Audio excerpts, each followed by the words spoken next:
And you can just start by just introducing yourself. Tell me what kinds of work you do, where you do it, and how long you've been in Extension. Okay, my name is Dr. Karnita Garner. I am an Extension State Specialist with the Alabama Cooperative Extension System. I'm located in Huntsville, Alabama, and I work for Alabama A&M University along with Auburn University. We make up the joint system for that state, and I've been with Extension for 9 years, and I've been with the university for 17 years. Can you just briefly talk about, some people are familiar with the 1890s and some people are not, so could you just briefly talk about why it's a joint system? In Alabama, I think we're a little bit different from a lot of the other states. Alabama A&M University is the 1890 institution, and Auburn University is the 1862 institution, and we come together to make up the Alabama Cooperative Extension System, and so we work under the same umbrella. We have annual meetings, and in the county offices in the state of Alabama, we have employees from both universities. They're working together. So to my knowledge, a lot of the other states don't operate in that way. And can you just define the 1890s and 1862s? Well, it has to do with the Morrill Act. The 1890 institutions are the, I guess I can say, land-grant institutions that were developed to provide education for minorities. And the 1862s were the more traditional universities. And so I won't go into the history of it because I don't want to define it in a way that's not proper, but that's the major distinction between the two of them. Okay. And so they have a long history of trying to come together and work together. So that's great. And what kind of what's your degree in, and then what kind of work do you do? Because those might be different. Okay. Yeah. My BS degree is in environmental science, and I have a master's and a PhD in plant and soil science. I serve as the state specialist for forestry, wildlife, and natural resources, and also the coordinator for the urban unit of forestry, wildlife, and natural resource management. So at Alabama A&M University, in that system, we're charged with seeking out those non-traditional audiences, those underrepresented audiences, and urban audiences. And that's our major focus, to try to take programs to those people that may not normally be familiar with Extension. And how long have you been in Extension for? 8 years. Okay. What kind of advice would you give to a new Extension specialist starting out? Because it's such a unique role to come from the PhD where you're scored on your papers and stuff like that. I did spend about 9 years in the department as a research associate, and then transition into Extension. It's different from working in a research area, but as a researcher, what I noticed was a lot of times we work in silos, and so when we come across findings from our research, we don't always follow it through to make sure it's shared with the stakeholders. And I think that is where Extension comes in. So I came into Extension really knowing what the purpose of Extension was, coming from the research side.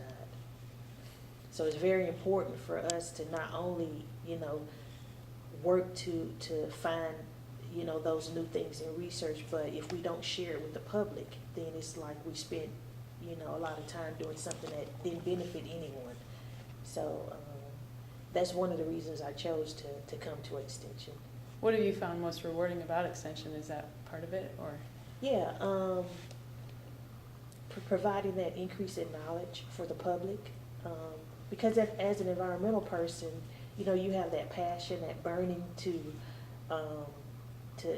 fight for environmental causes and issues and things like that. But it's kind of an empty feeling if you can't get other people to share that passion. And so Extension allows you to provide that education to the public, and then you get to see someone else develop the same zest and zeal that you have for environmental preservation or environmental causes or what have you. So I guess that's the most rewarding part is working with someone, and then once that workshop is over, that person has a new insight on what it was I was sharing with them. What, was there any advice that someone gave you that kind of stuck with you that's really helped you when you made this transition into an extension? Or anything that sticks out, or anything that you kind of wish you'd been told that you would tell, you know, yourself 8 years ago? Don't be afraid to ask for help. And don't be afraid when you realize that extension is different. It's a different type of atmosphere from being in the research or teaching department. So embrace that, you know, don't shy away from it. And a lot of people don't understand what extension is, even on campus. You know, you can take a survey and a lot of people don't really know what the extension people on campus do. And so to look at it as a new thing and as an important part of the land grant institution. Let's see. Are there any stories that you think of that, you know, things where you made just a big mistake but you learned something, or any story where like something went really well and you felt proud and felt kind of like, I've got this, I'm figuring it out. Is there anything that kind of jumps to your mind? I'm putting you on the spot, but. I've had a lot of opportunities to seek out extramural funding to try to support some of the programming. And I guess I feel proud because to have I graduated with my PhD in 2009, which is not that long ago. And I think I've been somewhat successful in securing extramural funding to help support some of the programs that we do. And I guess I've been most proud of that, being able to work with the agents in natural resources and help them to acquire some of the things that make their program delivery easier. Just to see that level of appreciation from them, that I've been there to support them in that way, to make it easier for them maybe to have some handouts or some technology pieces or whatever it is that the grant may have afforded them to have. That kind of makes me feel like, okay, at least that part of it I'm doing a good job of. We have a session on extramural funding. So, what kind of advice would you give to people seeking extramural funding? Like, where should they look, and how should they go about doing it? I think I always say when people are talking to me about being successful at grant writing, I always tell them that they need an idea and they need an opportunity. And if either one of those things is missing, it's very hard to secure funding. The idea has to be there. So you really need to assess the public to find out what the needs are. Some grassroots assessment or surveys. You need to be familiar with what people are interested in and what problems exist.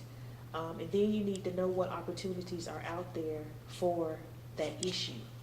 And if you can merge those two things together with some professional development or grant writing and that sort of thing, and be able to develop a team and look for partners that are interested in doing things, or looking at fighting issues that are similar, and then I think that is probably a part of the key to being successful and acquiring extramural dollars. Great. How about how do you balance like promotion and job security and then like home life? Like, how do you kind of handle that? Yeah, that's a good question for me. I worked while the whole time I was working on my PhD, I was a full-time employee. So I waited a long time to start my family. So I have small children. I have a 3-year-old. And so it's difficult to try to fit everything in place. So you have to prioritize. And when I was younger and single, of course, my career was first. But once I became married and had children, my family became first. So it's juggling, and it's a learning experience. I don't think you ever conquer how to best juggle all those things: family, career, but you work at it, and you put a system in place that works best for you and your family, and try to assign each one of them a place and just work at that. With promotion, if it was a new person coming in, I would give them some simple advice. Get a little clear box or a little container, and everything that you do, drop it in there.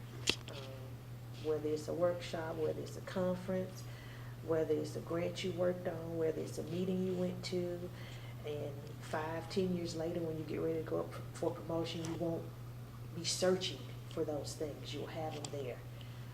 Keep all your old calendars, especially in extension, and start day one working as if you know that there will be a day when you are looking to go up for promotion. And most people don't do that. They start thinking about promotion when it's time to go up for promotion, and it's way too late.